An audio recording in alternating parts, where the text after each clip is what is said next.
अस्सलामु अलैकुम वरहमतुल्लाहि वबरकातुहू। अऊज़ु बिल्लाहि मिनश शैतानिर रजीम। बिस्मिल्लाहिर रहमानिर रहीम। रब्बि इश्रह ली सदरी व यस्सिर ली अमरी वहलुल उक़दतम मिन लिसानी यफ़क़हू क़ौली। रब्बि ज़िदनी इल्मा व अमला। रब्बि यस्सिर वला तुअस्सिर व तम्मम बिल खैर। या मुक़ल्लिबल क़ुलूबि सब्बित क़ल्बी अला दीनिक। आज मैं कुरान पाक की सूरह ज़ुख़रुफ़ की फ़जीलत और उसके बेनिफिट्स के बारे में बताऊंगी। ये कुरान की तरतीब में 43 नंबर पर है। ये मक्की सूरत है, यानी ये हिजरत मदीना से पहले नाजिल हुई थी और इसकी 89 आयात हैं। इसके बड़े अजीब व गरीब मज़ामीन हैं।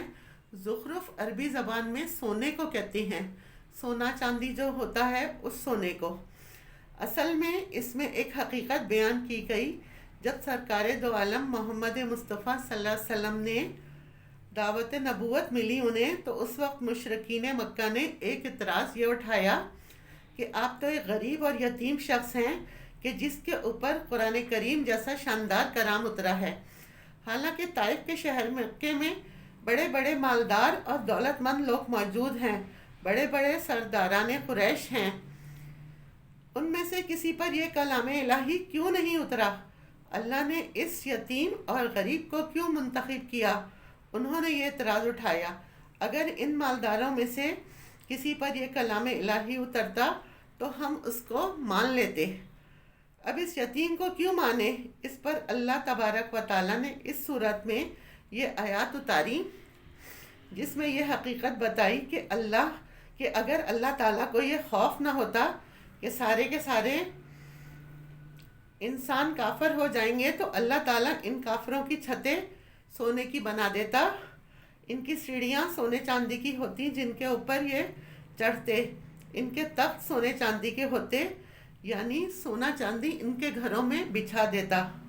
लेकिन डर ये था कि अगर अल्लाह रहमान के मुनकरों को दुनिया इस कदर नवाज देता तो दूसरी जानिब सादा लो मुसलमान हैं वो ये ना समझें कि देखो ये लोग हक पर हैं। तभी तो इतनी शान शौकत इनको मिली हुई है, इसलिए अल्लाह ताला ने इनको सोने चांदी की ईंटें नहीं दी। तुम सोने चांदी को इतनी अहमियत देते हो, अल्लाह के यहाँ इसकी कोई कीमत नहीं। वो अपने ना चाहने वालों को सोना चांदी फेंक कर दे सकता है, क्योंकि अल्लाह की नज़र में दुनिया की कीमत एक मच्छर के पर के बराबर भी नहीं है। और तुम सोने चांदी पर इस नबी का वज़न लगाते हो।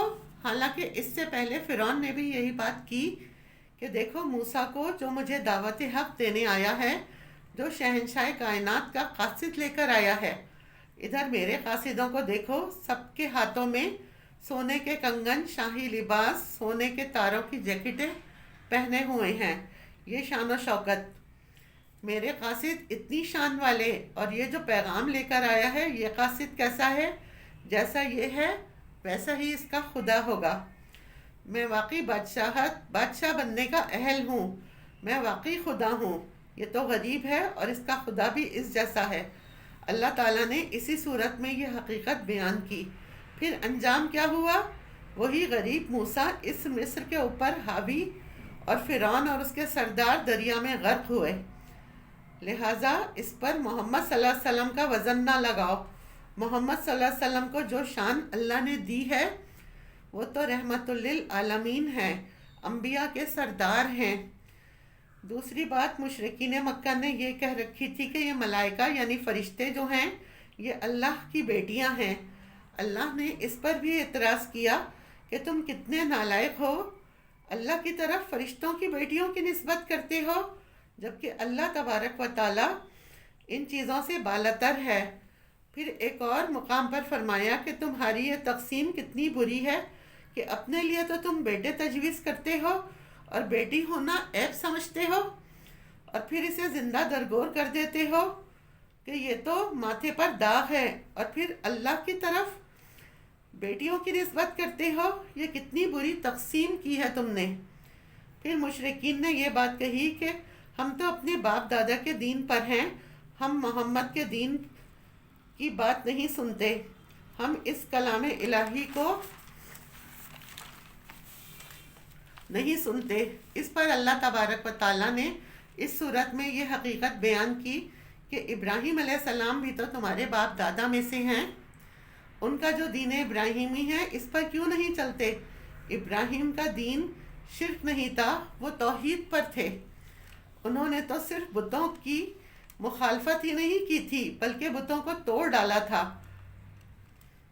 ان کا تو باپ بت تراش تھا اور وہ بت شکن بنے۔ ابراہیم کا دین تمہارے باپ دادا کا ہی دین ہے جسے تم نے چھوڑ دیا، اور محمد صلی اللہ علیہ وسلم اسی دین ابراہیمی کی ایک کڑی ہے جو تمہارے سامنے دین حق پیش کر رہے ہیں۔ اس حقیقت کو اس صورت میں واضح فرمایا، اور خاص طور پر فضیلت قرآن کو اس صورت میں واضح کیا کہ یہ قرآن کریم جو اتارا ہے یہ بہت فضیلت والی کتاب ہے، اور یہ اللہ تبارک و تعالیٰ کی خاص رحمت ہے جو سرکار دو عالم حضرت محمد مصطفیٰ صلی اللہ علیہ وآلہ وسلم کے سینہ انور پر اتری ہے۔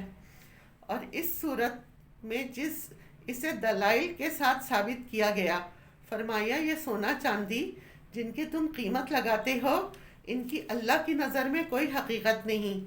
اللہ کے یہاں وَلَلْآخِرَةُ عِنْدَ رَبِّكَ لِلْمُتَّقِينَ، عاقبت جو ہے یہ دراصل تقوی والوں کے لیے ہے۔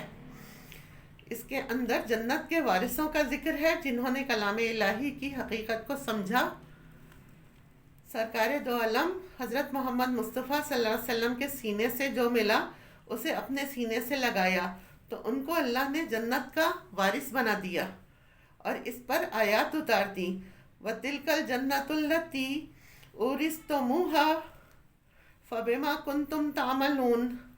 اہل جنت کو کہا کہ یہ وہ جنت ہے جو تمہیں وراثت میں دی جا رہی ہے۔ اصل وارث یہ ہے، دنیا کی وراثتوں کی تو کوئی حقیقت ہی نہیں ہے۔ اس کے بینیفٹس ہیں، سب سے بڑا اس کا فائدہ یہ ہے کہ من پسند شادی کے لیے اس میں بہت اکثیر ہے، اس کے لیے بہت سے بچے اور بچیاں جو چاہتے ہیں کہ ہمارا فلاں جگہ رشتہ ہو جائے، تو من پسند رشتہ حاصل کرنے کے لیے اس صورت میں بڑی طاقت ہے۔ دن میں 8 مرتبہ اس کی تلاوت کرنی ہے، پورا دن میں تھوڑا تھوڑا کر کے اسے پڑھ لیں، 8 دفعہ، بہت زیادہ لمبی نہیں ہے یہ، 21 دن تک یہ کرنا ہے۔ انشاءاللہ تعالی جہاں پر بھی آپ چاہتے ہیں وہاں پر اللہ تعالیٰ مطلوبہ جگہ آپ کا رشتہ ہو جائے گا اور بات بن جائے گی۔ اگر کسی انسان کی کوئی دلی تمنا یا دلی آرزو ہے اور وہ اسے پوری کرنا چاہتا ہے، مالی نفع ہو یا کاروباری کوئی بھی تمنا ہو، اسباب سارے ہیں وہ ہو نہیں پا رہی، تو اس صورت کا ایک نشست میں 7 مرتبہ ختم کیا جائے، 7 لوگ مل کر پڑھ لیں، 7 دن تک یہ عمل کریں، انشاءاللہ تعالیٰ 7 دن میں آپ کو آپ کی منزل مل جائے گی۔ اگر انسان کسی مشکل میں پھنس گیا ہے اور وہ دور نہیں ہو رہی، سارے اسباب کر لیے، وہ اسی طرح ہے، تو روزانہ 1 مرتبہ اس سورت کی تلاوت کریں اور اللہ کے حضور دعا کریں، جو بھی رکاوٹ ہوگی وہ دور ہو جائے گی۔ 41 دن کا یہ عمل ہے۔ اگر کسی کو انفیکشن ہو گیا ہے یا کھانسی کی تکلیف ہے، مسلسل کھانسی ہے، گلے میں درد ہے، تو وہ روزانہ اس کو 1 مرتبہ تلاوت کرے اور پانی پر دم کر کے اسے پی لے اور اپنے اوپر بھی دم کر لے، انشاءاللہ تعالیٰ ٹھیک ہو جائے گا۔ اللہ تعالیٰ ہمارے اور آپ کے مسائل حل کرے، ہمیں اور آپ کو ثابت قدم رکھے اور عمل کرنے والا بنائے، آمین۔ وآخر دعوانا ان الحمد للہ رب العالمین۔